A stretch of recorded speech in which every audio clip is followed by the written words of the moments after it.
Today, I am going to show you how to produce the t sound, which is a short sound.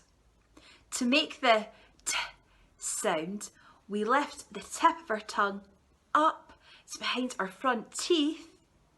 We turn our voice off and we go t,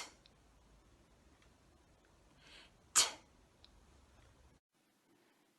You can follow NHS Lanarkshire Speech and Language Therapy Children and Young People Service on our social media, on Twitter at SLT North and at SLT South Lan, and on Facebook search for Speech and Language Therapy NHS Lanarkshire.